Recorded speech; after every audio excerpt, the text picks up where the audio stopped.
ሀገር በሶስት ነገር ይጠፋል ይላል። አንደኛው በስንፍና፣ ሁለተኛው በድንቁርና፣ ሶስተኛው ደግሞ በመርሳት ነው ይላል። እኛ ስራ ከሌለን እንዲያው ቃል ብቻ ዋጋ የለው። ክርስቶስ ዓለምን ያሸነፈው በፍቅር በሰላምና በትምህርት ነበረ። በእውነት ለክቡር አባታችን እኛ የጉባኤ ቤት መምህራን እንኮራቦታለን። ምልክታችን ነዎት። ዛሬ እግዚአብሔር ይህንን ታላቁን ሆስፒታል ፈውስ እንዲሆን ሁሉም ኢትዮጵያዊ እዚህ መጥቶ እንዲታከም ስንዷን ቤተ ክርስቲያን እንዲህ ናት ብለው ገለጿት። እግዚአብሔር ዕድሜ ይስጥልኝ አባታችን። ተነስ የተኛህ ንቃ ሊሉ ነው የተነሱት። ደወል ነው ይሄ፣ ደውለውልናል። እግዚአብሔር በጸበልና በእምነት በጸሎት የሚፈውስ ከሆነ ሕክምናን መመስረት ተገቢ ነው ወይ? ከዛሬ 30 ዓመት በፊት ታስቦ በሚባል በሽታ ተማሪዎቻቸው የሞቱባቸው መምህራን አሉ እዚህ ሀገር ውስጥ ማለት ነው። ማከም ቀርቶ ማሳከም አልችል ብለው ማለት ነው። አሁን የተሰራው ዝም ብሎ ሆስፒታል ብቻ እንዳይመስላችሁ። ኦርቶዶክሳዊ የሆነ ሰው ከዚያም በላይ ኢትዮጵያዊ የሆነ ሰው የምናፈራበት ማዕከል ነው ያለው። ታላቅ ሀገራዊ ኃላፊነት ነው ይሄ። እናትም ወንድምም ጥሩ ስንሰራ ነው ጎሽ የሚለን። አቶ ጎሹ ጎሽ ብለናል። አዲስ አበባ ዘኢትዮጵያ ታሪክ ይናገራል። ዘመናት ያልፋሉ፣ ነገስታት ይፈራረቃሉ። የኢትዮጵያ ኦርቶዶክስ ተዋሕዶ ቤተክርስቲያን ግን የታሪክ የእውቀትና የፈውስ መገኛ ሆና ትኖራለች። ከእነዚህ ታላላቅ የታሪክ ማዕከላት መካከል አንዱ የጣና ቅዱስ ቂርቆስ አንድነት ገዳም ነው። በብሉይ ኪዳን መጽሐፍተ ነቢያት የተተረጎሙበት፣ በሐዲስ ኪዳንም የምስጢር መገለጫ የሆነው ይህ ቅዱስ ቦታ የዜማው ኮከብ ታላቁ ቅዱስ ያሬድ የረገጠውና ጥበብን የገበየበት እንዲሁም ታቦተ ጽዮን ያረፈችበት ታላቅ የቤተ ክርስቲያን አምድ ነው። የርዕሰ ገዳማት ወአድባራት ጣና ቅዱስ ቂርቆስ የአባቶችና የእናቶች ገዳም ከጌታችን ከመድኃኒታችን ከኢየሱስ ክርስቶስ ልደት በፊት 982 ዓመተ ዓለም ቀድሞ በቀዳማዊ ሚኒሊክ ዘመን የተመሰረተ ዛሬ ጨምሮ ሲቆጠር 3000 ዓመታትን ያስቆጠረ ገዳም ነው። በዚህ ገዳም ውስጥ እናታችን ቅድስት ድንግል ማርያም ከነ ልጇ ያረፈችበት፣ በተሰደደች ጊዜ የቅዱሱ ቤተሰብ ማረፊያ፣ አራቱ የጽዮን መንበር ተብሎ የሚቆጠር ክቡር የታቦተ ጽዮን ማረፊያ፣ ቀጥሎም ደግሞ ቅዱስ ያሬድ ከአክሱም ተነስቶ መጥቶ የዘመረበት፣ ያስተማረበት፣ የባረከበት፣ የመጀመሪያው የኢትዮጵያ ሊቀ ጳጳስ አቡነ ሰላማ ከሳቴ ብርሃን መስዋዕተ ኦሪትን አሳልፈው መስዋዕተ ሐዲስን የተኩበትና ያጠመቁበት፣ ከዚያም ቀጥሎ በሰማዕቱ ቅዱስ ቂርቆስ ስም የተሰየመው ታቦት ከእስክንድርያ መጥቶ በተባረከ ጊዜ መከራና ሞት መቅሰፍት የቆመበት ታሪካዊ ስውራን ቤተ መቅደሶች ያሉበትና እነ ቅድስት ወለተ ጴጥሮስ እነ ቅድስት ክርስቶስ ሰምራ ሌሎችም ቅዱሳን የተጋደሉበት በ17ኛው ክፍለ ዘመን የነበሩት የኢትዮጵያው ኮከብ ሊቅ የመጻሕፍተ ትርጓሜ መሰላል የሆኑት መምህር ኤስድሮስ 300 መጻሕፍትን በቃላቸው ያጠኑበትና ምስጢር ያደላደሉበት ፍጹም የመንፈስ ቅዱስ ረዳትነትና የመለኮት መዓዛ የሚያውደው ታሪካዊና ጥንታዊ ገዳም ነው። ነገር ግን ይህ ታላቅ የታሪክ አደራ በመካከለኛው ዘመን በደረሱ መከራዎች ምክንያት የትርጓሜ መጽሐፍት ጉባኤው ተቋርጦ ለዓመታት ቆይቶ ነበር። ይህንን የጠፋውን መብራት ዳግመኛ ለማብራት እግዚአብሔር ሰውን አስነሳ። በዚህ ቦታ ላይ ርዕሰ ሊቃውንት አባ ገብረ ኪዳን ግርማ በቅዱስ ሲኖዶስና በአባቶች ቡራኬ እጅግ በአጭር ጊዜ ውስጥ ተአምር የሚሰኝ ሥራ ሰሩ። ክርስቶስ ዓለምን ያሸነፈው በፍቅር በሰላምና በትምህርት ነበረ። ጌታችን መድኃኒታችን ኢየሱስ ክርስቶስ ከህንፃ ቤተ ክርስቲያን አስቀድሞ ጉባኤን መሰረተ ብያችሁ ነበረ። ጉባኤ ሲባል እንዲህ እንደዋዛ እንዳናየው ነው። ክርስቶስ ገዳም አልመሰረተም። ክርስቶስ ህንፃ አልገነባም። ክርስቶስ አጥቢያ ቤተ ክርስቲያን አላቋቋምም። ክርስቶስ ሰበካ ጉባኤን አይደለም ያቋቋመው። ክርስቶስ መጀመሪያ ያቋቋመው ጉባኤን ነው። እሱ ያቋቋማት ጉባኤ ሲኖዶስን ወለደች። እሱ ያቋቋማት ጉባኤ ጵጵስናን አመጣች። እሱ ያቋቋማት ጉባኤ ቤተ ክህነትን አመጣች። እሱ ያቋቋማት ጉባኤ ክህነትን አመጣች። እሱ ያቋቋማት ጉባኤ ምንኩስናን ወለደች። እሱ ያቋቋማት ጉባኤ ተክሊልን ወለደች። እሱ ያቋቋማት ጉባኤ የክርስትና ሕይወትን ወለደች። ጉባኤ ቤት ባላችሁ ጊዜ ክርስትና ውሃ ሆኖ የሚጠጣበት እውነተኛው የህይወት ምንጭ ትምህርት ቤታችን ማለት ነው። በዓለም ላይ ሀገር መቼ ይወድቃል ያሉ እንደሆነ ትምህርት የወደቀለት ይላሉ ምሁራን ሲናገሩ። እንዲያውም ዮሐንስ ዘደማስቆ የተባለ ሊቅ ሀገር በሶስት ነገር ይጠፋል ይላል። አንደኛው በስንፍና፣ ሁለተኛው በድንቁርና፣ ሶስተኛው ደግሞ በመርሳት ነው ይላል። ውለታን መርሳት አለ፣ ሞትን መርሳት አለ። መርሳት፣ አላዋቂነትና ስንፍና ሀገርን ያጠፋሉ ይላል። በ2014 ዓመተ ምህረት የመሰረት ድንጋይ የተጣለለትና ማስተማር የጀመረው የአራቱ መጽሐፍተ ጉባኤ ምስክር ትምህርት ቤት ገና በ3 እና 4 ዓመታት ውስጥ ከመላው ኢትዮጵያ የተውጣጡ ደቀ መዛሙርትን አፍርቶ በታላቅ ብቃትና ትጋት ንቃት እያስተማረ ይገኛል። ይህ ትርጓሜ ቤት መጽሐፍ ቅዱስን እንደ መጽሐፍ ቅዱስ የምንረዳበት ነው፣ ወይም አንደርስታንዲንግ ዘ ባይብል አዝ ኢት ኢዝ ማለት ነው። መጽሐፍ ቅዱስን እንደ መጽሐፍ ቅዱስ መረዳት የምንችልበት ትውፊታዊ፣ ያልተበጠሰ፣ ያልተበረዘ፣ ሰንሰለታዊ 3000 ዓመታትን የሚፈስ ምንጭ ማለት ነው ጉባኤ ቤቶቻችን ማለት። ብሉይ ኪዳንን ለመመረቅ 6 ዓመት መማር ያስፈልጋል። ሐዲስ ኪዳንን ለመመረቅ 5 ዓመት መማር ያስፈልጋል። መጽሐፈ መነኮሳትን ለመማር ወይም አሴቲክ ላይፍ ማለት ነው 3 ዓመት መማር ያስፈልጋል። የሊቃውንት ትርጓሜን ለመማር ፓትሪስቲክ ባይብል ስተዲ እንደማለት ነው 6 ዓመት መማር ያስፈልጋል። የአራቱ ጉባኤያት ምስክር መምህር ለመሆን 20 ዓመታትን በዚህ መማር ያስፈልጋል። ስለዚህ የአራቱ ጉባኤያት መጻሕፍት ትርጓሜ ትምህርት ቤት ባልን ጊዜ የቅድስት ቤተ ክርስቲያን የቆሎ ትምህርት ቤቷ ወይም አብነት ትምህርት ቤቷ ማለት ሳይሆን ዩኒቨርሲቲዋ ወይም ስኩል ኦፍ ኤክሰለንሲ እንደማለት ነው። ቤተ ክርስቲያን ከፍተኛ ምስክር የምትሰጥበት ሊቃውንቷ የሚያስመሰክሩበት ዩኒቨርሲቲዋ ማለት ነው እንጂ የቆሎ ትምህርት ቤት ተብሎ መጥራት አይደለም። ጉባኤ ቤት ማለት ዕውቀት ብቻ ሳይሆን ሕይወትም ጭምር ነው። ርዕሰ ሊቃውንት አባ ገብረ ኪዳንና የገዳሙ አባቶች በቃል የጀመሩትን ትርጓሜ ዛሬ ወደ ተግባር ቀይረውታል። የሰው ልጅ ነፍሱ በእውቀት ሲታነጽ ሥጋውም ከበሽታ ሊጠበቅ ይገባል በሚል ታላቅ ራዕይ እውቀትም ለሐኪሞችና ለዶክተሮች የሰጠው እግዚአብሔር ነው ብለው በማሰብ ቤተክርስቲያን ዛሬ በባህር ዳር ከተማ ታላቅ ጠቅላላ ሆስፒታል ለመገንባት የመሰረት ድንጋይ አስቀምጣለች።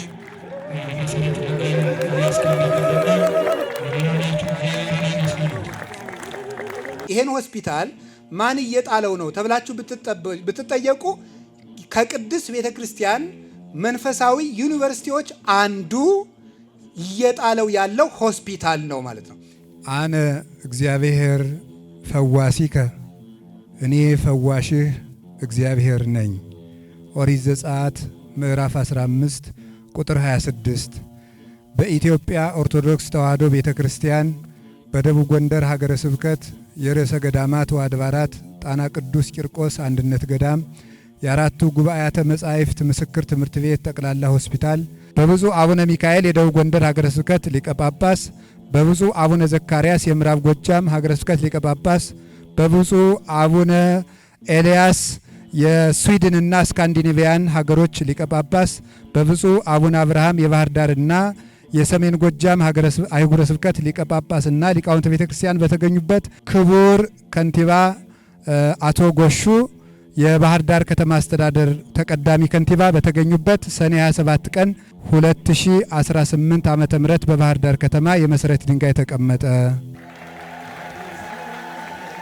ይህ ሆስፒታል ለገዳማውያኑ ብቻ ሳይሆን ለጠቅላላው ማህበረሰብ የሚተርፍ የፈውስ ማዕከል ነው። አዲስ አበባ አዲስ አበባ አዲስ አበባ ዘኢትዮጵያ። ክቡር ርዕሰ ሊቃውንት አባ ገብረ ኪዳን የዚህ መልካም ስራ የዚህ ፈውስ መንፈሳዊ ፈውስ ስጋዊ ሁለቱንም አስተባብሮ የያዘውን ታላቅ ሆስፒታል እንዲገነባ ፈቃድ እግዚአብሔር ሆኖ ዛሬ መሰረቱ ድንጋይ ተቀምጦ ሁላችን እንድናመሰግነው ምክንያት የሆኑን እንኳን ደስ አላችሁ፣ እንኳን ደስ አለዎት ሁላችሁ። እርግጥ መድኃኒት ያስፈልጋል፣ የሰው ልጅ ሁሉ ስጋዊ ድህነትም ያስፈልገዋልና መጽሐፉም ሚላን ወፈውሰኒ እስመ ተሃውከ አይጽምትየ፣ አጥንቶች ታውከዋል ታምም ያለሁና አቤቱ ፈውሰኝ ይሄ እንግዲህ ስጋዊ ፈውስም ጭምር ያለበት ነው። ጌታችን ኢየሱስ ክርስቶስ ሁሉ ሲቻለው ሁሉን ሲችል ሂድና በሰሊሆም ውሃ ታጠብ፣ ሄደና ታጠበና አየ፣ አይኑ በራ። ይህ ሁሉ መድኃኒት እንዳለ ያመለክተናል ማለት ነው። እና ሰው ሁሉ ጥበብ ስጋዊ ጥበብ መንፈሳዊ ሊማር እንደሚገባው ቅዱሳት መጻሕፍት ይገልጻሉ። ይሄ መሰረት የሚያሳየው የቤተ ክርስቲያንን ለሰው ልጆች ያላትን ጽኑ አቋም ድህነተ ስጋ ድህነተ ነፍስ ለሰው ልጆች በሙሉ ያስፈልጋል የሚለውን ትምህርቷን በተግባር ያሳየችበት ጽኑ መሰረት ነው ብዬ አምናለሁ። ቤተ ክርስቲያናችን ወደ ጥንተ ማንነቷ እየተመለሰች እንደሆነ የሚያሳዩ ምልክቶች ብዙ ቢሆኑም በተለይ ደግሞ ይሄ ዛሬ የተጣለው መሰረት በእጅጉ የሚገርምና ለቤተ ክርስቲያናችን ትልቅ ይሁንታ ወይም የመስራት ያለባት ዘመኑ ጋር ማዘመን እንዳለባት የሚያሳይ መሰረት ነው። ቅድስት ቤተ ክርስቲያናችን ከጥንት ጀምሮ ለሰው ልጆች ድህነት ተልእኮ ኃላፊነት የወሰደች መንፈሳዊት ዓለም ናት። እንደመሆኗ መጠን ደግሞ የሰው ልጅ ድህነት ያሳስባታል። ሰው የሚባለው ደግሞ ስጋም ነፍስም ስለሆነ አምላካችን እግዚአብሔር ወደዚህ ዓለም ሲገለጥ በስጋ ሲገለጥ ስጋንም ነፍስንም ነው ይፈውስ የነበረው። ነፍስን በትምህርት ስጋን ደግሞ በተአምራት ይፈውስ ነበረ። ስለዚህ ያ ተልእኮ የቤተ ክርስቲያን ተልእኮ ነው። ይህንን የሆስፒታል ፕሮጀክት ለመመስረት ያሰብንባቸውን 5 ዓላማዎች አስቀምጣለሁ። የመጀመሪያው ፍጥረትን እንደ እግዚአብሔር ለማገልገል ነው። እግዚአብሔር አምላካችን ለድጎችም ለክፉዎችም ላመኑትም በሱ ላላመኑትም ለኃጢአተኞችም ለጻድቃንም ዘር ቀለምና ሃይማኖት ሳይለይ ፀሐይን ያወጣል፣ ዝናምን ያዘንማል። እኛም ደግሞ ያላመኑትም ያመኑትም የኢትዮጵያ ሕዝቦች በሙሉ በስጋቸው የሚያርፉበትን ሕክምና ለመስጠት እግዚአብሔራዊ ግዴታችንን ለመወጣት ነው። መዝሙረኛው ልበ አምላክ ዳዊት በመዝሙር 4ኛው ምዕራፍ ላይ በጣም የሚገርም ኃይለ ቃል አለው። አይምሩ ከመተሰባህ እግዚአብሔር በጻድቁ፣ እግዚአብሔር በወዳጁ አድሮ እንዴት እንደተመሰገነ እንዴት እንደተገለገለ እግዚአብሔር እንዴት እንደተገለጠ እወቁ ይላል። ዛሬ እግዚአብሔር ይህንን ታላቁን ሆስፒታል ፈውስ እንዲሆን ምእመናን ሁሉም ኢትዮጵያውያን ቋንቋ ሳይለይ ሃይማኖት ሳይለይ ነገድ ሳይለይ ሁሉም ኢትዮጵያዊ እዚህ መጥቶ እንዲታከም ስንዷ እመቤት ቤተ ክርስቲያን እንዲህ ናት ብለው ገለጿል። እግዚአብሔር እድሜ ይስጥልኝ አባታችን፣ በእውነት አመስግኑልኝ። እግዚአብሔር ልጅ እድሜ ይስጥልን አባታችን፣ ከአይን ይጠብቆት ብሏቸው። በጣም ሁለተኛው ደግሞ እናታችን ቅድስት ቤተ ክርስቲያን በኢትዮጵያ ላይ ያላትን የጥበብና የታሪክ የስልጣኔ አሻራ በዚህ በሕክምናው ዘርፍ ለማስቀጠልና ለመግለጽ ነው። እናታችን ኦርቶዶክሳዊት ቤተ ክርስቲያን በኢትዮጵያ ውስጥ በስነ ጽሁፍ በስነ ህንፃ ህገ መንግስትን ቀርጻ በመስጠት ከ1600 ዓመት በላይ ያገለገለ ፍትሐ ነገሥትን ለኢትዮጵያ ህገ መንግስት ለማበርከት የመጀመሪያው የኢትዮጵያ ህገ መንግስት በአፄ ኃይለ ሥላሴ ዘመን በበጅሮን ተክለ ሐዋርያት ተክለ ማርያም ዘመን ሲረቅ መነሻ የሆነው የኢትዮጵያ ፍትሐ ነገሥት ነበር። ስለዚህ በህገ መንግስት በስነ ጽሁፍ ሀገርን ሰላም በመስጠትና ድንበር በመጠበቅ በማስከበር በታሪክ ጥበቃ በደን ጥበቃ በሰላም በዚህ ሁሉ ያበረከተችውን አስተዋጽኦ በሕክምናውም ዘርፍ ለመግለጥ ይህንን ሆስፒታል መግለጥ ወይም ማበርከት አስፈልጎናል ማለት ነው። አሁን የተኙት እንዲነቁ ነው። እኒህ ታላቅ አባት ተነስ የተኛህ ንቃ ሊሉ ነው የተነሱት። ደወል ነው ይሄ፣ ደውለውልናል። ከዚህ በኋላ በእርግጠኝነት በጣም ታላላቅ ዘመናዊ ከመንፈሳዊ ያስተባበሩ ነባሩን እውቀት ከአዲሱ እውቀት ጋር ያስተባበሩ ታላላቅ ሊቃውንት እየተነሱ ነው። በዚህ ዘመን ተስፋ አለን። ብዙ ሊቃውንት ብዙ መምህራን ተአምር የሆነ ነገር ያሳዩናል በቅርብ ቀን ብዬ ተስፋ አደርጋለሁ። ስለዚህ ለእኛ ለጉባኤ ቤት መምህራን በተለየ ሁኔታ ደግሞ የሚሰጠው ሀሳብ የሚሰጠው ትንሣኤ የህሊና ትንሣኤ ቀላል አይደለም። ሶስተኛ ጉባኤ ቤታችን የፈውስ ጉባኤ ነው። በዚህ ዓለም ላይ 3 አይነት ህመሞች አሉ። አንደኛው የኃጢአት ህመም ነው። ሁለተኛ የድንቁርና ህመም ነው። ሶስተኛው የጤና ህመም ነው። ስለዚህ ጉባኤ ቤታችን የኃጢአት ህመምን በንስሐ ይፈውሳል። የድንቁርና ህመምን በእውቀት ይፈውሳል።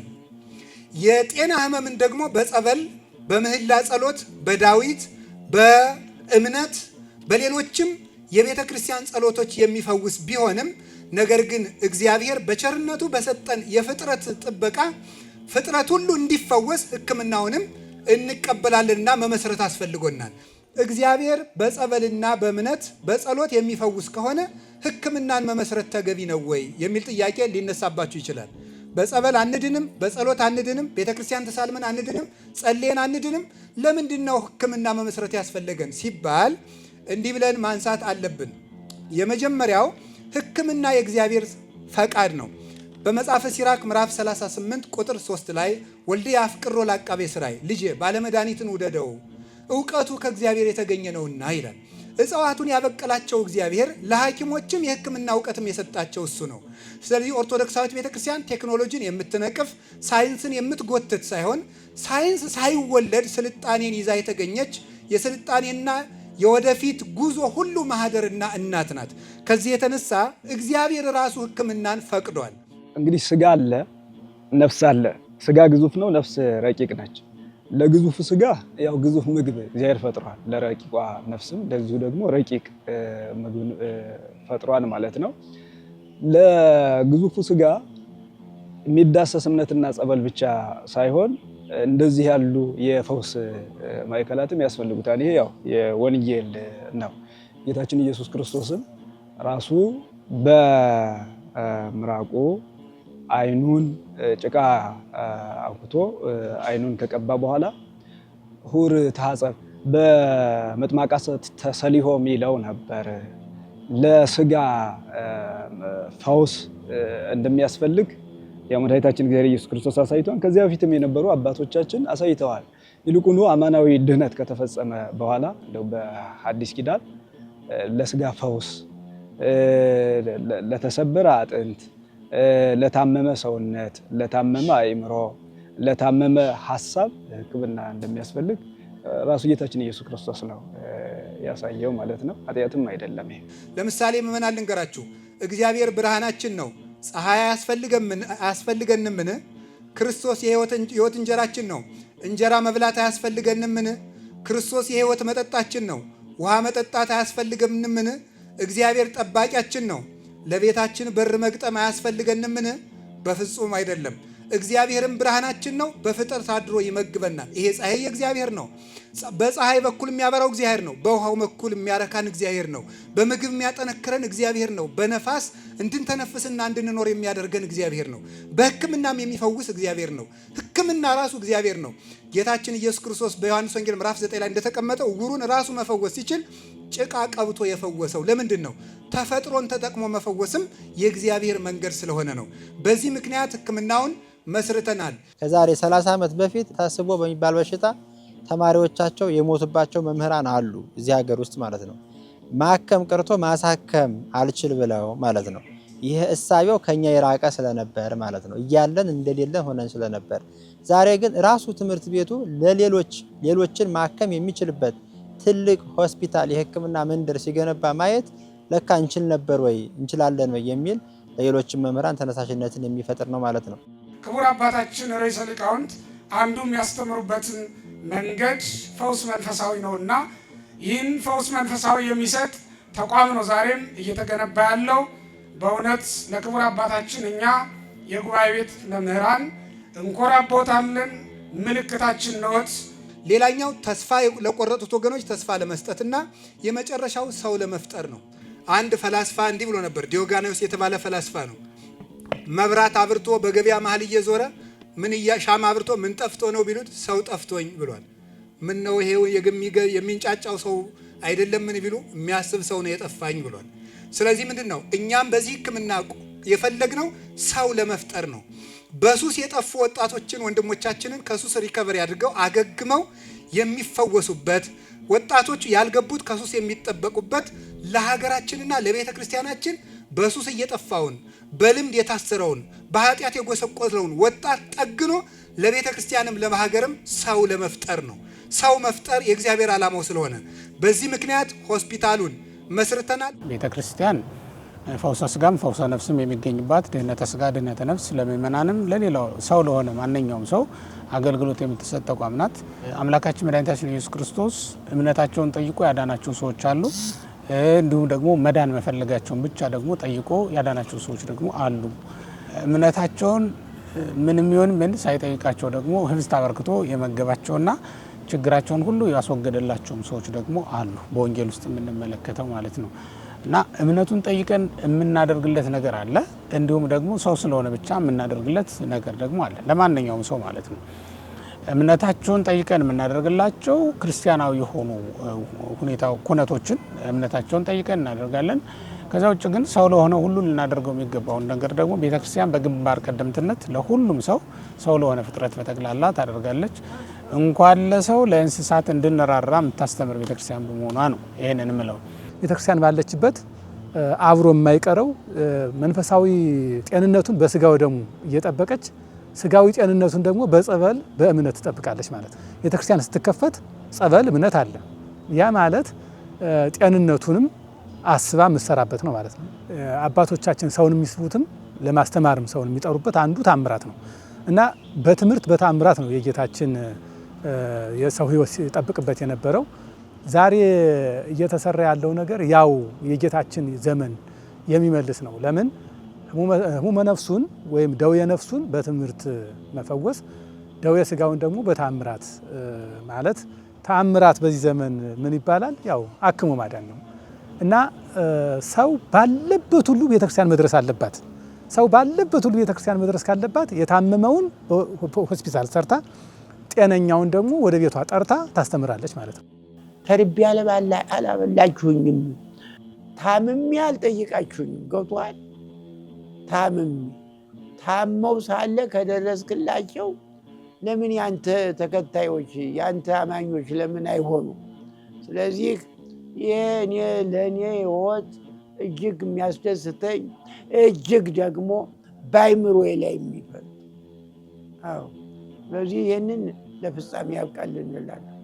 ይህ ታላቅ ራዕይ እንዲሳካ የቅዱስ ሲኖዶስ አባቶችና የሀገረ ስብከቱ ሊቃነ ጳጳሳት መንፈሳዊ መመሪያዎችንና ቡራኪያቸውን ሲሰጡ የባህር ዳር ከተማ አስተዳደርና ከንቲባው ለመሬት አቅርቦቱና ለህጋዊ ሂደቱ የበኩላቸውን አጋርነት አሳይተዋል። ይህም ቤተክርስቲያንና መንግስት ለአንድ ዓላማ ሲቆሙ ምን ያህል ታላቅ ስራ መስራት እንደሚቻል የታየበት የታሪክ ምዕራፍ ነው። የዚችን ሀገር ፍቅር፣ አንድነት፣ ሰላም ኢትዮጵያ የምትባል ታላቅ ሀገር፣ ገናና ሀገር፣ ታላቅ ታሪክ ያላት ሀገር ማስቀጠል የምንችለው ሰው ሲኖር ነው። ኦርቶዶክሳዊ የሆነ ሰው ከዚያም በላይ ኢትዮጵያዊ የሆነ ሰው የምናፈራበት ማዕከል ነው ያሉት። ታላቅ ሀገራዊ ኃላፊነት ነው ይሄ። ሀገራችን የምትፈልገው እንደዚህ አይነት ደግ ለሀገራቸው ለህዝባቸው ፍጹም አገልጋይ ታማኝ የሆኑ ሰዎችን ነው። ይሄ ቤተ ክህነትንና ቤተ መንግስትን ያስተሳሰረ የፕሮጀክት ነው። ዛሬ አሁን መሰረት ድንጋዩን ያኖሩት የቤተ መንግስትም የቤተ ክህነትም አባቶችና ኃላፊዎች የስራ ኃላፊዎች ናቸውና ቤተ ክህነትና ቤተ መንግስት አብረው መስራት እንደሚችሉ የሚያሳይ ትልቅ ተስፋ ያለው ነገር ነው። ይሄ በሀገራችን ላይ ያሉ ቀውሶችን ራሱ እንዲህ በጋራ ሆኖ ማስቆም እንደሚቻል መገንባት እንደሚቻል የሰውን አይምሮም ልክ በእንደዚህ አይነት ሁኔታ መገንባት እንደሚቻል ማሳያ ነው። ስለዚህ ያስቀመጥነው መሰረት ዛሬ የፍቅር መሰረት ጭምር ነው። አብሮ የመስራት መሰረት ጭምር ነው ዛሬ ያኖር ነው። ቤተ መንግስቱን ብፁዓን አባቶቻችን ሲያመሰግኑ ሲያደንቁ፣ ቤተ መንግስቱ ደግሞ ቤተ ክህነቱን ሲያመሰግን የተዋለበትና ኦርቶዶክስ ቤተክርስቲያን ከፍ ያለችበት ቀን ስለሆነ በዚህ በጣም ደስተኞች ነን።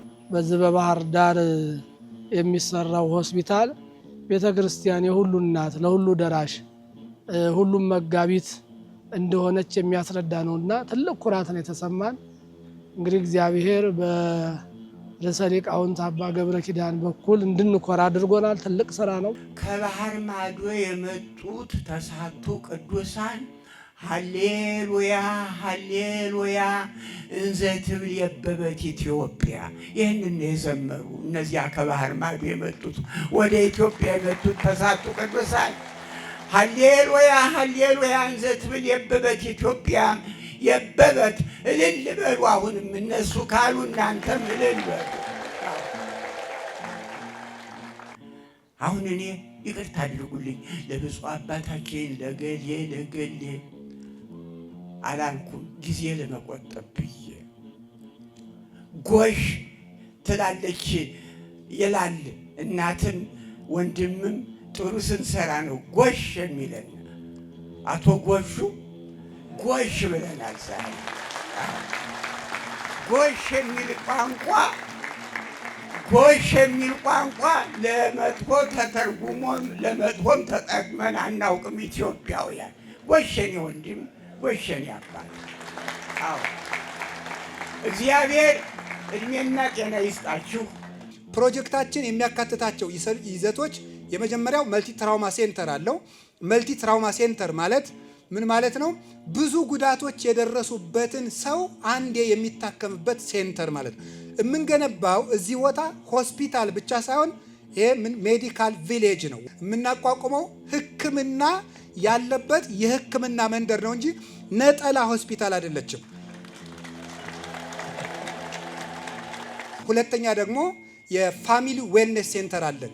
ፋሚሊ ዌልነስ ሴንተር ማለት የቤተሰብ እንክብካቤና ደህንነት ማዕከል ማለት ነው። ይህ ማለት ምን ማለት ነው? ፊዚካል ሄልዝ፣ ኢሞሽናል ሄልዝ፣ ስፒሪቹዋል ሄልዝ የሚባሉ 3 ጤንነቶች አሉ። የአእምሮ ጤንነት፣ የስሜት ጤንነት፣ የአካል ጤንነት።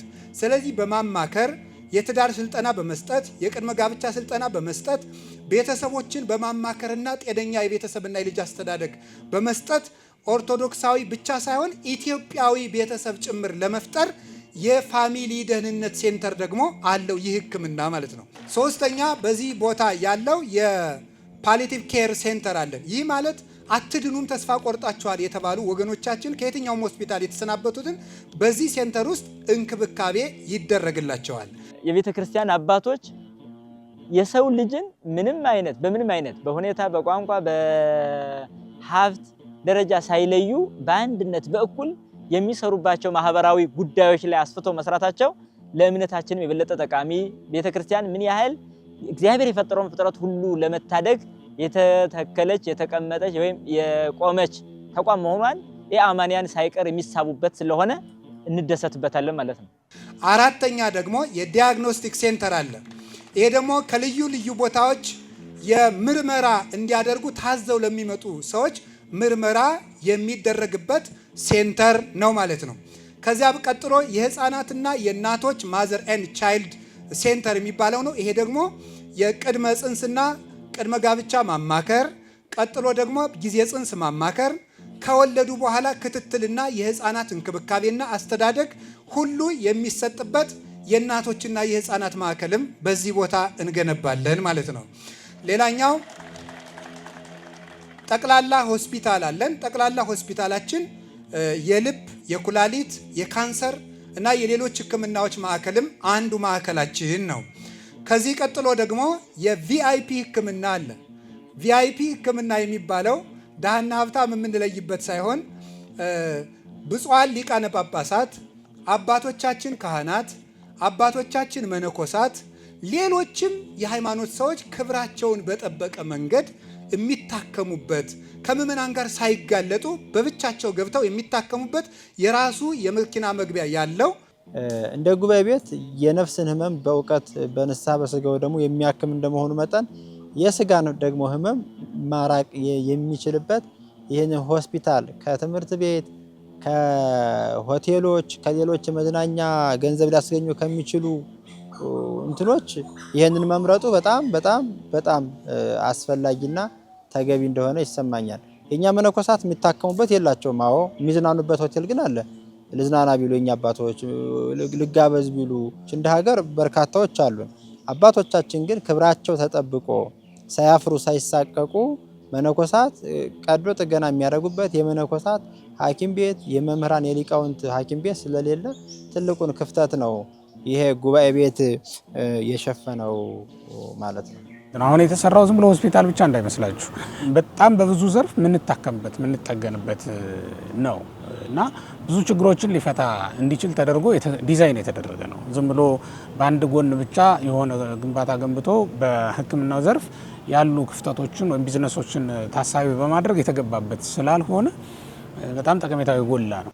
አብሶ ብፁዓን ሊቃነ ጳጳሳት ገዳማውያኑ ቀሳውስት አባቶች የሚታከሙባቸው የሕክምና ማዕከል ባለመኖራቸው ግማሾቹ በሕክምና ስህተት፣ ግማሾቹ ደግሞ በብዙ ችግር ጉዳት የደረሰባቸው በቅርብ ጊዜ የምናውቃቸው አሉ እና ለዛም ለመሰል ተጓዳኝ ነገሮች በጣም አንገብጋቢ ነው። እንደውም ዘግይተናል ነው የምንለው። ቤተ ክርስቲያናችን በየሀገረ ስብከቱ ሆስፒታል፣ በየወረዳው ደግሞ ክሊኒክ ሊኖራት ይገባል።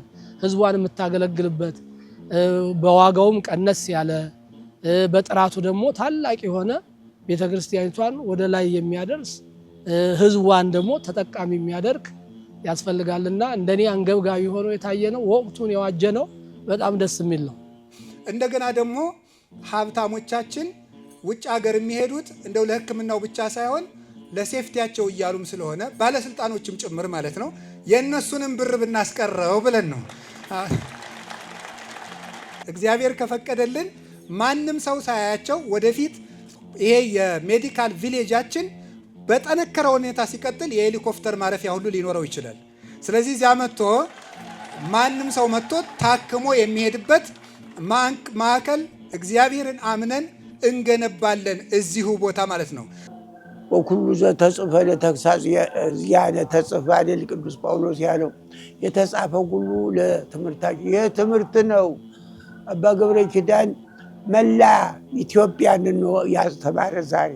ሌላኛው ደግሞ ሀገር በቀል እንግዲህ ታውቃላችሁ፣ ለምሳሌ በዓለም ላይ በአውሮፓ ውስጥ የግዕዝ ቋንቋን በፒኤችዲ ደረጃ የሚያስተምሩ ሀገሮች አሉ። ለምሳሌ ጀርመን በመድኃኒት ቅመማ የምትታወቅ ሀገር ናት። እንዴት ነው ቢሉ የኢትዮጵያ መጻሕፍት ብራናዎችን ወስደው ማለት ነው።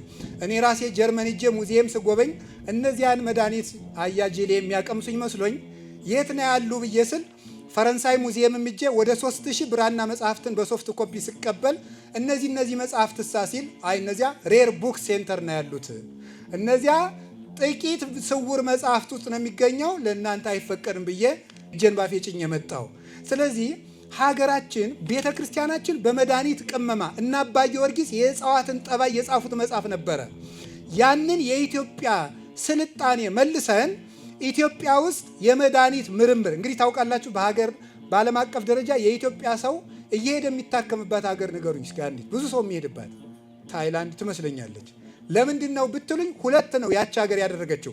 አንደኛ በእንክብካቤ ዶክተሮቿ ኃይለኞች ናቸው፣ በጣም ጎበዞች ናቸው። እንክብካቤ በማድረግ አያሸማቅቁም። ሁለተኛ ደግሞ ሀገር በቀል መድኃኒቱን አዘመኑትና ወደ ዘመናዊ ሕክምና ቀይረው ሕክምናቸው በደንብ የላቀ ሆነ። እኛም የኢትዮጵያን እነ ዳማከሴን ጭምር አሰልጥነን የኢትዮጵያ ትልቅ ሕክምና እናደርጋቸዋለን ማለት ነው።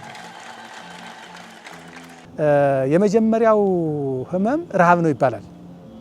የሰው ልጅ የመጀመሪያው ህመም፣ የመጀመሪያው መድኃኒት ደግሞ ምግብ ነው ይባላል። ያ ማለት ሰው በረሃብ ይሞታል አይደል? መድኃኒቱ እህል ነው። በህመምም ደግሞ እንዳይሞት መድኃኒቱ እዚያው ጠበብቶቹ የሚያዘጋጁት አለው ማለት ነው። ይሄ ከዚህ በላይ ደግሞ ቤተክርስቲያናችን በዛጉዌ ዘመነ መንግስት በመራ ተክለ ሃይማኖት ሊቃውንቱ ተሰብስበው የዛጉዌ ዘመነ መንግስት የመጀመሪያው ናቸው። መራ ተክለ ሃይማኖት በዘመናቸው አንድ የሊቃውንት ማዕከል ወይም ማሰባሰቢያ ማዕከል ነበራቸው ይባላል እና በዚህ አሰባስበው አንድ ጥናት እንዲጠና የቤት ስራ ሰጡ። እንግዲህ በዚያ ጊዜ ሆስፒታል የሚባል የለም ምን የለም። እንደሚታወቀው በወየሻና በባህላዊ ሐኪም ነው ሰው የሚኖረው፣ በባህላዊ ሕክምና። ለዚያ ደግሞ በቤተ ክርስቲያን በሚገኙ ሊቃውንት በኩል ነው ያ ነገር የሚገኘው እና እነዚህ ሊቃውንት ማዘመን መቻል አለበት፣ ስራው መዘመን አለበት ተብሎ ሲታሰብ ምን ይሁን ተባለ? ሊቃውንቱ ተሰብስበው የእጽዋቱን ጠባይና ጥቅም እንዲጽፉ ተደረገ ማለት ነው። ያንን ሁሉም ሊቃውንት የራሳቸውን እውቀት አዋጥተው አንድ መጽሐፍ ተጻፈ። እሱም ምዕላደ ጥበብ ይባል ነበር። ያ መጽሐፍ እንግዲህ በአፄ ቴዎድሮስ ዘመን መቅደላ ላይ እንደተወሰደ ከሚታሰቡት ብርቅዬ መጻሕፍት አንዱ ነው። ያ የእጽዋትን ጠባይ ጥቅማቸውን፣ ምግቡ እኮ ምግብ የሚሆነው እኮ ከብዙ ጥናት በኋላ እኮ ነው። አሁን ጤፍ ከሳር ተለይቶ እኮ ምግብ የሆነው በጥናት ነው አይደል? እንደዚህ አይነት እኮ ከእጽዋትም ተለይተው እኮ መድኃኒት የሚሆኑት እኮ ከእጽዋት በጥናት እኮ ነው። እና ያንን ደግሞ የሚያጠኑት ደግሞ ሊቃውንት የቤተክርስቲያን ሊቃውንት ናቸው። ከዚህ አንጻር ለምእመናኖቿ ተደራሽ መሆን የምትችልበትን ስራ መስራት የመጀመሪያው ስራዋ እንደሆነ ይታሰባል። የመጨረሻው ለሀገር የሚያዝኑ የኢትዮጵያን ሕዝብ የሚያገለግሉ ቀለም፣ ዘር፣ ጎጥ፣ ሃይማኖት ሳይለዩ ሰውን ሁሉ አዝነው የሚያገለግሉ የሕክምና ባለሙያዎችን የምንመርቅበት የሜዲካል ኮሌጅ ሴንተር ደግሞ አለን። የሕክምና ትምህርት ቤት አለን ማለት ነው። እነዚህን ሴንተሮች ገንብተን የምናጠቃልልበት ጊዜ 9 ዓመታትን ይፈጃል። ሁሉም ተሰርቶ ለማጠናቀቅ አሁን በወጣው በጀት 3.3 ቢሊየን የኢትዮጵያ ብር ይፈጃል። ሰርቶ እንደተጠናቀቀ ስራችን እንጀምራለን ማለት ነው። የመሰረት ድንጋዩ ተቀምጧል፣ ራእዩም ይፋ ሆኗል። አባቶቻችንና ሊቃውንቶቻችን የድርሻቸውን ተወጥተዋል። ርዕሰ ሊቃውንት አባ ገብረ ኪዳን በአጭር ጊዜ ጉባኤ ቤቱን አስፍተው ለዚህ እንዳበቁት ሁሉ ይህ ታላቅ ጠቅላላ ሆስፒታል ወይም ሰንፔር ጠቅላላ ሆስፒታልም በታቀደለት መሰረት በጊዜ ተጠናቆ ለአገልግሎት እንዲበቃ አሁን ተራው የኛ የዓለም አቀፍ ምዕመናን ነው። በዓለም ሁሉ ያላችሁ ኢትዮጵያውያን እችን መልእክት እንድታደምጡኝ አደራ። ኢትዮጵያ ኦርቶዶክስ ተዋሕዶ ቤተክርስቲያንን የመምሪያ ኃላፊዎችን ወክዬ ነው የምናገረው። ማንኛውም ኦርቶዶክሳዊ ከገቢው 10% እንዲከፍል ይጠበቅበታል። ከነገ ጀምሮ ግን ከ11 እያደረጋችሁ 11ኛዋ ግን ለዚች ሆስፒታል እንድትሆን በመድኃኔዓለም ስም እጠይቃችኋለሁ፣ አደራችሁ። ደሳቸው ተነስተን ሁላችንም ብንሰራ ኢትዮጵያ ገነት ናት፣ ሀገራችን ገነት ናት። እባካችሁ ከገነት የተሰደዱ ኢትዮጵያውያን ይሉላሉ፣ በስደት ያሉትን ኢትዮጵያ እባካችሁ ኢትዮጵያ ለሁሉም የምትበቃ በፍቅር ደግሞ ድል አድርገን የኖርነ በአንድነት ድል አድርገን የኖርነ ሁሉን ያሸነፍነ አሸናፊ የኢትዮጵያ ኦርቶዶክስ ተዋሕዶ ቤተክርስቲያን እምነት ተከታዮች ሁላችሁም እንኳን ደስ ያላችሁ። ምክንያቱም በሁለንተናችሁ የሚያስብላችሁ አይነት ተቋም እየመጣ መሆኑን ማየት ተገቢ ነው። አሁን ብፁዕ አቡነ ኤልያስ ነው ሲናገሩት የሰማሁት። የግሪክ ፈላስፋዎች እንዲህ ይላሉ ብለው ሲናገሩ አንድ ሰው ውሃ ቢገባ ባህር ውስጥ ዋና የማይችል ሆኖ ግን ለመውጣት ሲንፈራገጥ ካየኸው መውጣት ይፈልጋልና አርዳው። ዝም ብሎ ከተኛ ግን አንተን ይዞ ይሰጥማልና እንዳትነካው ይላሉ ይባላልና አሁን ጉባኤ ቤቶቻችን መንፈራገጥ ጀምረዋል። እርዱን፣ ከባህሩ መውጣት እንፈልጋለን እያሉ ነው። ስለዚህ እነዚህን ባህሩ ሊያሰጥማቸው እነሱ መውጣት የሚፈልጉ ጉባኤ ቤቶችን ከረዳችኋቸው በእርግጠኝነት ነገ የምትፈልጓትን ኢትዮጵያ፣ የምትፈልጓትን ቤተክርስቲያን፣ የምትፈልጓትን ቤተ ክህነት ታገኟታላችሁና ምእመናንም አብራችሁን ልትሰሩ ያስፈልጋል። አብራችሁንም ስለሆናችሁ እናመሰግናለን። ሁላችሁም በዓለም ዙሪያ ያላችሁ ኦርቶዶክሳዊት ቤተክርስቲያን ከፍ ብላ የቀደመ ስራዋን እየሰራች ማየት የናፈቃችሁ ሁላችሁም እንኳን ደስ ያላችሁ እላለሁ። ስለዚህ በዓለም ዙሪያ ያላችሁ ሁላችሁም ኦርቶዶክሳውያን እንዲሁ ደግሞ ሰብአዊነት የሚገዳችሁ በሌላ እምነትም የምትኖሩ ሁላችሁም ይሄ የጋራ ነው በማለት እንድትደግፉ ጥሪያችን ነው ማለት ነው። ይህንን ዛሬ የመሰረት ድንጋይ ያስቀመጥነውን በተጀመረበት መንገድ ዳር ማድረስ ያስፈልጋል፣ መተባበር ያስፈልጋል። የባህር ዳር ከተማ አስተዳደር ይህን ቦታ ሲሰጥ እንዲከፍሉ የተደረገው እዚህ ቦታ ላይ ለባለ ይዞታዎች የይዞታ ባለቤቶች ካሳ ብቻ ነው። እንደ ሌላው እንደ ባለ ሀብቱ ካርታ ፈርመን ስንሰጥ ሊዝ መክፈል ነበረባቸው። እኛ ሊዝ ሳትከፍሉ ካርታ አንሰጥም አላልንም።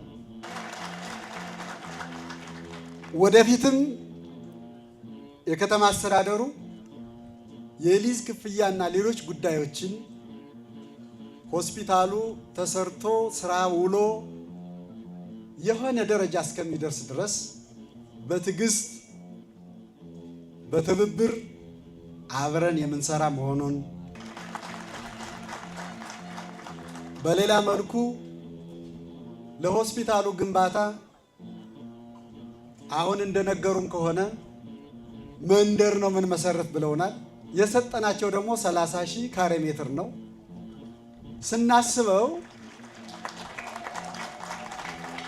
ስናስበው ይህን ሁሉ መንደር የሚሰሩት ከሆነ መሬት እንዳያንሳቸው ብለን አስበናል እና ምን ማለት ነው እዚህ አካባቢ ሌላ ቶሎ አምጥተን ቦታውን አስይዘን መሄጃ እናሳጣቸው ማለታችን ነው። ሌላ ለኢትዮጵያ ኦርቶዶክስ ተዋሕዶ ቤተክርስቲያን ምእመናን እንዲሁም በሀገር ውስጥም በሀገር ውጭም ለሚኖሩ እንዲህ ያለውን ሀሳብ በሁለንተናዊ መንገድ እንዲደግፉ ነው ማሳሰቢያ መስጠት የምፈልገው። ምክንያቱም የቅድስት ቤተክርስቲያን ሕልውና የተመሰረተው በቤተ ጉባኤ ላይ ነው። ልጆች እንደ እናቶች እንደ አባቶች ክርስቲያን እንዲሆኑ ጉባኤ ቤትን በየትኛውም ነገር መደገፍ ትልቅ አግባብ ነውና ይህ ታላቁ ቤተ ጉባኤ በአባታችን በርዕሰ ሊቃውንት አባ ገብረ ኪዳን የሚመራው ጉባኤ ቤት የጀመረውን ፕሮጀክት ለመፈጸም ሁሉም ሰው ሊረባረብ ይገባል ነው የምለው። ይህ የሚመለከተን ሁሉ ከክርስትናውም ሃይማኖት ውጭ እንደ ኢትዮጵያውያን ይሆን እንደዚህ ያለውን በጎ ተግባር እንድንደግፍ ያው በእግዚአብሔር ስም ነው የማሳስበው። ሆስፒታል ለመገንባት ያሰባችሁ ሌሎች የእምነት ተቋማትም ካላችሁ ሕዝብን የሚጠቅም ሆኖ እስከተገኘ ድረስ እኛ ለመስጠት ዝግጁ ነው። ስለዚህ ለሁሉም በራችን ክፍት መሆኑንም ጭምር መናገር እፈልጋለሁ። በሌላ መልኩ ደግሞ የሚያስፈልጋችሁ ለግንባታ የሚያስፈልጋችሁ የተፈጥሮ ማቴሪያል ድንጋይ፣ አፈር እንደዚህ የመሳሰሉት ነገሮችን በተመሳሳይ የሚቸግራችሁ ነገር ካለ ማሽነሪም ተሽከርካሪም እያገዝናችሁ ይሄ ስራ በተፋጠነ ጊዜ እንዲሰራ ድጋፋችን ተጠናክሮ የሚቀጥል መሆኑን ላረጋግጥላችሁ እፈልጋለሁ። ይሄ የተለመደ የዘወትር ተግባራችን ነው፣ ደግሞም እናደርገዋለን። የምንኩስና ሕይወት ራሱ ገድል ነው። ማስተማር ደግሞ ተጨማሪ ገድል ነው። በዚህ ላይ ደግሞ ተጨማሪ ሌላ ሀሳብ አምጥተው ፕሮጀክቱን ጸንሰው አምጠው ወልደው ለዚህ ላደረሱት ለአባታችን ለርዕሰ ሊቃውንት አባ ገብረ ኪዳን እንኳን ደስ ያለዎት፣ እንኳን ለዚህ ቀን አበቃዎት። አሁንም የእንጦንስ የመቃርስ የአባ ተክለ ሃይማኖት አምላክ ለፍጻሜው ያብቃልዎት በማለት መልካም ምኞቴን እገልጣለሁ። ይሄ መልእክት ያያችሁ ሁሉ ይሄ ስራ የኛ ስራ ነው። ለመንግስትም ለቤተ ክርስቲያንም ለሁሉም ኩራት ስለሆነ ተረባርበን አግዘናቸው በቅርብ ጊዜ ተጠናቆ ለማየት ያብቃን። የአባቶቻችን አምላክ ሁላችንም ይባርከን፣ የሊቃውንት አምላክ ይጠብቀን። እስካሁን በማየው አገልግሎቶት በሐዋርያት ዘመን ያለችውን ቤተክርስቲያን የሚያሳይ ፍቅርና አገልግሎት አይቼበታለሁ። በዚህ እንዲቀጥሉ መልእክቴ በጣም የጸና ነው። ቀደም ሲል ብፁዕ አባታችን አቡነ አብርሃም እንደተናገሩት የሚሰራ ሰው ብዙ እንቅፋት የሚሆኑ ሰዎች ያጋጥሙታል። ያንን ሁሉ አልፈው ድል አድርገው እስከ ወዲያኛው ዓለም ድረስ ያችን ዓለም እስክንቀበል ድረስ አብረን እንደምናገለግል ተስፋዬ የጸና ነው። አመሰግናለሁ። እንግዲህ አባታችን ይህንን አስበው አሳቦት ደግሞ መሰረት ድንጋይ ተጥሎ በማየቶ በጣም እንኳን ደስ አለዎት። ቀጣይ ደግሞ በሚሰራው ስራ ሁሉ ከሀገራችን ውጭም ባሉ በጎ አድራጊ ሰዎች የበለጠ ድጋፍ ተጠናቆ ለምርቃት ደርሶ ደግሞ እንዲያዩ እመኛለሁ። ቅዱስ መጽሐፍ እንደሚነግረን ታምሜ አልጠየቃችሁኝም ይላል። አንዳንድ ወንድሞቼ ጊዜ የሌላችሁ ጊዜ የሚያጥራችሁ በልዩ ልዩ ስራ የተሰማራችሁ ድውይን ለመጠየቅ በሽተኛ ለመጠየቅ ጊዜ ያጠራችሁ ሰዎች ገንዘባችሁ በዚህች ላይ ብትልኩ ታማሚ እንደጠየቃችሁ እወቁ። ርዕሰ ሊቃውንት ዛሬ ጌታ ለቅዱስ ጴጥሮስ አደራ እንደሰጠው ለሰውም ይህን አደራ ተቀብለው እውነተኛ መሰረት ሆነው እውነተኛ አለት ሆነው ይህን ስራ ጀምረዋልና እንዲፈጽምልዎት እግዚአብሔር ፈቃድ ይሁንልን። ብዙ ጊዜ የምንሰናከለው እኛ ራሳችንን እንቀድማለን ብለን ስንሮጥ ነው። እግዚአብሔርን አስቀድመን ስንሮጥ ግን ሁሉም ይሳካልና እሶም ራስዎትን ሳይሆን እግዚአብሔርን አስቀድመው እየተጓዙ ይህን መልካም ነገር አሳይተዋልና ለሁሉም ጉባኤ ቤቶች ቅድም እንደተነገረው ከምስራቅም ከምዕራብም አጠቃላይ የጉባኤ መምህራን ዛሬ ትልቅ ትምህርት የሚወስዱበትን ራእይ ስላሳዩን እሱን እናመሰግናለን። እግዚአብሔር ይርዳዎት ለፍጻሜ ያብቃልን ላለሁኝ። በዚህ ላይ ያልተባበረ ኢትዮጵያዊ 5 ጣት አለው ተብሎ አይቆጠርም። 1 ጣት እንደቆጠረ እንዳለቀብን እንደቆረጠ ይቆጠረው። ስለዚህ ሁላችንም ኢትዮጵያውያን ተባብረን ይህንን ሆስፒታል እንድናቋቁም አደራ ነው።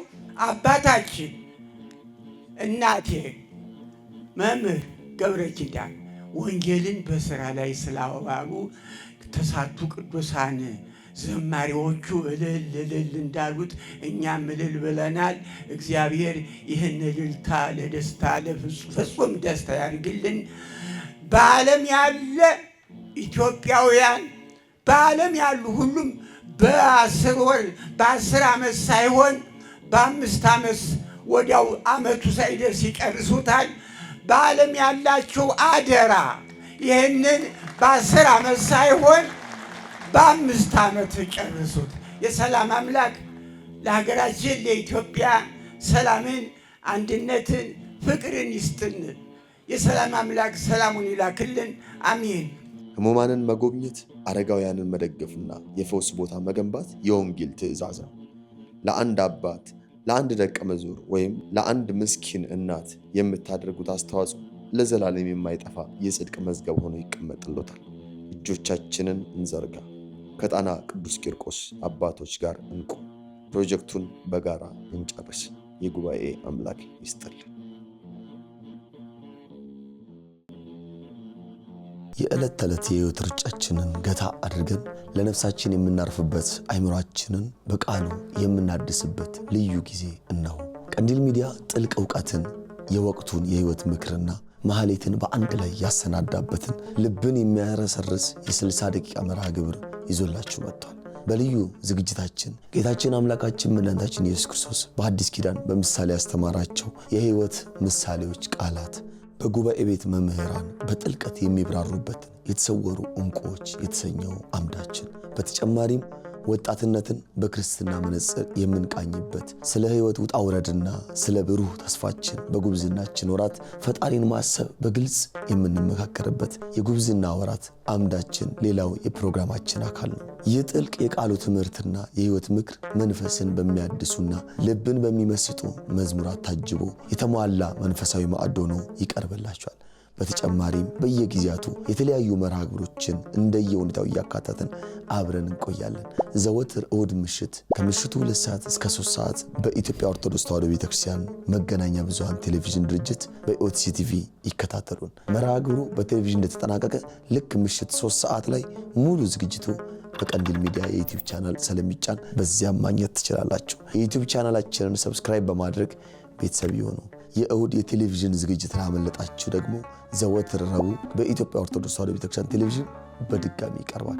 ቀንዲል ሚዲያ የተሰወሩ ዕንቁዎችን ከጉብዝና ወራት ጋር አዋህዶ በዝማሬ አጅቦ ሌሎችንም መርሃ ግብሮች አካቶ እሁድ ምሽት 2 ሰዓት ላይ በኢትዮጵያ ኦርቶዶክስ ተዋሕዶ ቤተክርስቲያን ቴሌቪዥን ይጠብቃቸዋል። እንድትከታተሉ ግብዣችን እናቀርባለን። ቀንዲል ሚዲያ የልባሞች መብራት። መንፈሳዊ የሆኑ መርሃ ግብሮችና ልዩ አጋጣሚዎቹ ለእኛ ልዩ ትርጉም አላቸው። እያንዳንዱን ቅጽበት ውበት፣ ስሜትና ታሪካዊ ፋይዳ በሚገባ ተረድተን በላቀ ጥራት ባለው የፕሮዳክሽን ስራችን ዘላቂ ትውስታ አድርገን እናስቀምጥሎታለን። በጥራት በፍቅርና በመንፈሳዊ ስነ ስርዓት እንሰራለን። ማንኛውንም መንፈሳዊ መርሃ ግብሮችን ከማከናወነው በፊት ቢያማክሩን ጊዜያችንን ሰጥተን በከፍተኛ ጥራትና ውበት እንዲሰሩ እናደርግሎታለን።